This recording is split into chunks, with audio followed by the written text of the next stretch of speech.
I want you to picture something for a second. You walk into a store and you see something that promises to keep you safe. Right. Maybe it's a high-end lock, or maybe a camera system, or maybe it's something older and more traditional. Like a charm. Yeah, exactly. A charm or a statue. You buy it and you bring it home and you set it up right by the front door. And you feel better, right? You've added this layer of protection to your sanctuary. That is the instinct, isn't it? Yeah. We all crave control over our environment. We really want to just find that boundary between the safe inside and the chaotic outside. Exactly. But here is the question that keeps me up at night, and it's really the question at the center of today's deep dive. What happens if that object you brought in for protection is actually a Trojan horse? Oh, wow. Yeah. What if the very thing meant to shield you is the thing that hurts you? And we aren't talking about a camera getting hacked here, are we? Yeah. We are talking about something living. Right. Today, we are unpacking this really fascinating piece of writing from a blog called canonmeng.org. It's a post dated February 20th, 2026, and the title is Notes on Gardening, Part 813, The Irony of the Protective Buddha's Hand. And before we even get to the plant itself, can we just acknowledge the sheer weight of that title? I mean, Part 813. I know, right? When I saw that, I literally had to double-check the source. Who has 813 notes on anything? Right, that number is the first clue that we aren't dealing with a casual influencer here. This isn't someone who just bought a plant, took a quick picture, and moved on. No, it's an archive. Exactly. Fact. If you do the math, even if he posted once a week, that is over 15 years of data. The author Eng describes himself as an old software plumber. And looking at his site, that description is just perfect. It really is. He has notes on fish-keeping notes, on Haskell programming notes, on photography. The man is an absolute machine of documentation. He is a tinkerer, a systems thinker. And I think that software plumber mindset is absolutely critical to understanding how he approaches this specific plant. Yeah. Because when a software engineer looks at a system, they don't just look at the user interface. They don't just look at the pretty colors and the buttons. They look at the back end. Right. They look for bugs. And in this case, the bug was sitting in a pot in his garden. The subject of this note is the Sansevieria cylindrica, which is commonly known as the Buddha's hand. Now, you have to appreciate the context here, because Eng admits right off the bat that he is not a fan of this plant family. Yeah, he says he is, quote, not particularly fond of succulents. Which I found hilarious because his reasoning is just so on brand for a tech guy. The sluggish growth. Yes, he dislikes them because of their sluggish growth. It makes perfect sense if you think about it. If you're used to the rapid feedback loops of code. You write a line, you compile, you see the result. Exactly. Or even the dynamic ecosystem of a fish tank. Compared to that, a succulent is excruciating. Yes. It's high latency gardening. It just sits there. High latency gardening. I absolutely love that. It's like watching a loading bar that never moves. Right. But despite this bias, he picked this plant up anyway. He mentions finding it during the festive season. And I think that festive season detail is super important. That is when our defenses are down. We are out looking for simple... Oh, gifts. We want new beginnings. Exactly. And visually, the Buddha's hand is incredibly striking. It really is. If you haven't seen one in person, picture a cluster of smooth green spears rising straight out of the ground. Yeah, they aren't leafy or bushy at all. No, they are architectural. Eng describes them as having unique structures and foliage patterns. So he appreciates the engineering of the plant, even if he doesn't like the operating speed. Those upright, spear-like leaves look strong. They look intentional. And that specific look is exactly why it's a superstar in the Feng Shui market. This isn't just sold as a houseplant, it's sold as a spiritual utility. Right. This is where we cross from botany into belief. Yeah. In the Feng Shui context, those spears serve a function. They're supposed to ward off negative energy. See, that is a very compelling sales pitch. Who doesn't want to ward off negative energy? Everyone wants that. You put it by your entrance, and it acts like a spiritual bouncer. It keeps the bad vibes out. It creates a psychological safety net for the buyer. You aren't just buying a plant. You're buying a guardian. You're buying the story of protection. And stories are powerful. So powerful. They can easily override our analytical brain. I'm completely guilty of this. I see something that says purifies air or brings good luck, and I'm reaching for my wallet before I even check if I can keep it alive. We all do it. We buy the narrative. But this is where Eng, the software plumber, switches hats. He brings the plant home, maybe admires the structure for a bit, But then he does what a systems guy does. He checks the documentation. He audits the code. Exactly. He looks past the Feng Shui label and looks up the actual biological reality of the Sansevieria cylindrica. And he finds a critical error in the protection logic. The toxicity. The toxicity. He notes that from a strict botanical perspective, this plant is mildly to moderately toxic. So let's just pause and really let that sink in. You bought this thing to protect your home. You put it in your living room to ward off bad energy. Right. But biologically, it is a hazard. Specifically, Ang notes, it is unsafe for pets or small children. And this is where the irony transforms into something a bit darker. He puts it really well in the post. He says there is a certain irony in claiming a plant provides protection when it poses a legitimate health risk to the household's most vulnerable members. Vulnerable members. That phrase really sticks with me. Think about a cat or a dog or a toddler. Do they know what Feng Shui is? Not a clue. Do they care about the symbolism of the spear-like leaves? No.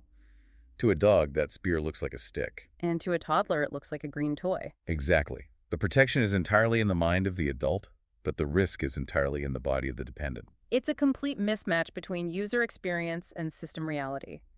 The adult user sees a shield, and the child user sees a snack. And that is a dangerous design flaw. If you installed a security system that randomly shocked your cat, you'd return it immediately. You'd say it was defective. You would. Huh. But because this is a plant, and because the feature is invisible until it's ingested, we overlook it. We prioritize the vibe over the vital signs. We do.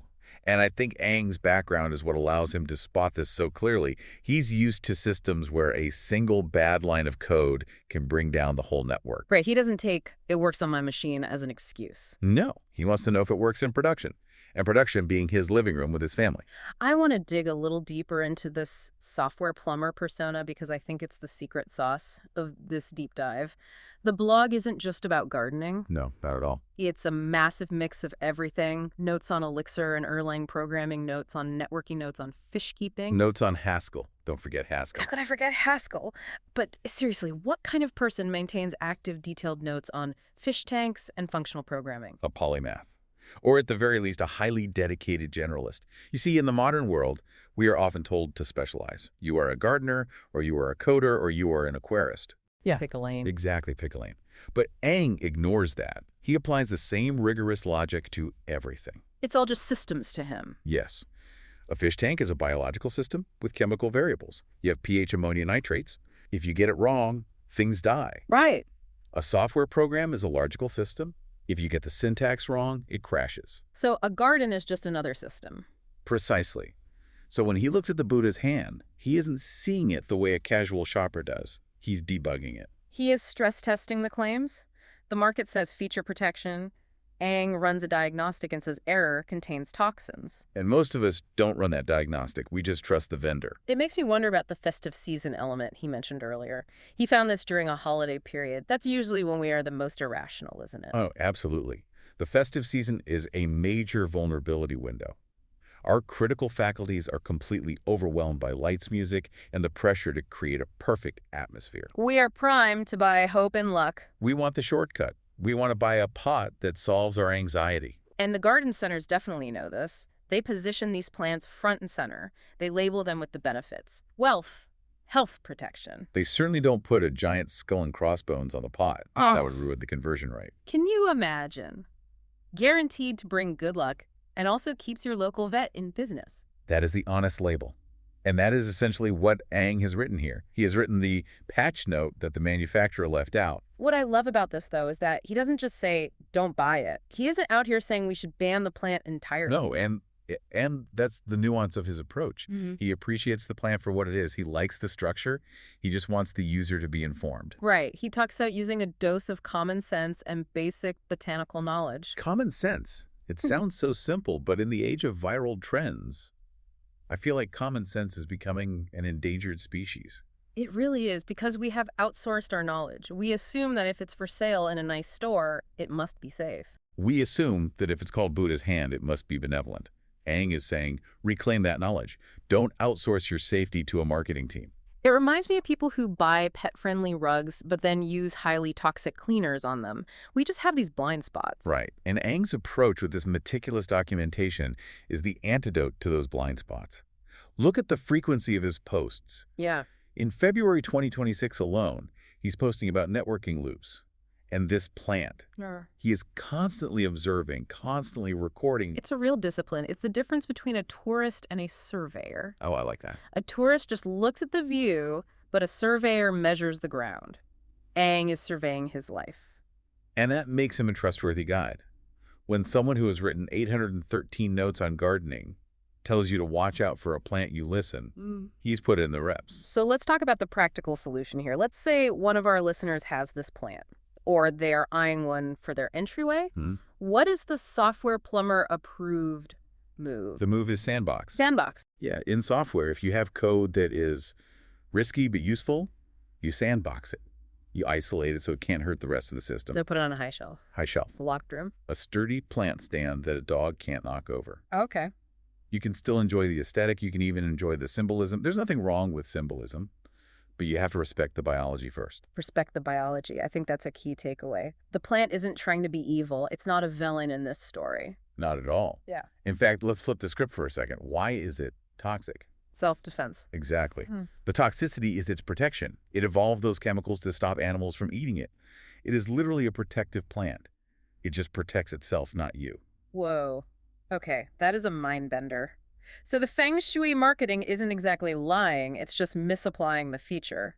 We co-opted the plant's defense mechanism and decided it was a metaphor for our safety. Wow. We looked at a porcupine and said, that looks prickly. I'll use it as a pillow to ward off bad dreams. The porcupine is just being a porcupine. And the Sansevieria is just being a Sansevieria. Oh, exactly. That is profound. We are projecting our human stories onto biological realities. And getting mad when the biology doesn't follow the script. Aang is reminding us that nature doesn't read our marketing copy. Nature runs on its own code. Then speaking of code, I want to circle back to the author one last time. We mentioned his interests are super broad. Fish keeping, dieting, home improvement. Do you think that breadth helps him see these things? I think it's essential. If he were just a Feng Shui enthusiast, he might be blinded by the lore. Right. If he were just a hardcore botanist, he might not care about the cultural context at all. But because he is a generalist, a plumber of many trades, he sees the connection. He sees the clash between the culture and the chemistry. It's that cross-pollination of ideas. Using a debugger's brain to look at a garden center. We need more of that. Yeah. We really need more people who ask, okay, this story sounds good, but does the math check out? Does the biology check out? It's about becoming an informed consumer rather than just an inspired consumer. I really like that distinction. Inspiration is great for starting a project, but information is what keeps the project from failing. Or in this case, keeps the cat from getting sick. Exactly. So Aang's advice to rely on basic botanical knowledge is really a call to action. It's saying take 5 seconds to look up the Latin name. It takes 10 seconds. You are standing in the store. You have a supercomputer in your pocket. Just search Sansevieria cylindrica toxicity.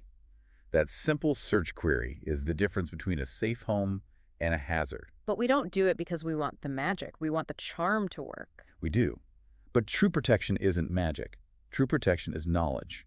That is the ultimate irony of the post. Yeah. The real protection wasn't the plant. The real protection was the blog post Aang wrote to warn us. Damn, that's good. The knowledge is the shield. Always. So as we wrap up this deep dive, we've gone from a festive holiday discovery to a toxic reality check, all thanks to an old software plumber who refuses to stop taking notes. The salute to Aang and his 813 notes. May he keep debugging his garden for years to come. Absolutely. And for you listening, I hope this makes you look at your own sanctuary a little differently, maybe do a quick audit of your own space. Check your perimeter. Here's a thought to leave you with. We fill our homes with objects that tell stories about who we want to be. The calm candle, the protective plant, the smart speaker. But how often do we actually stop to read the fine print of those objects? Right. We are great at buying the user interface of life, but are we ignoring the back end? Don't let the story override the specs. Thanks for diving deep with us. We'll see you in the next one.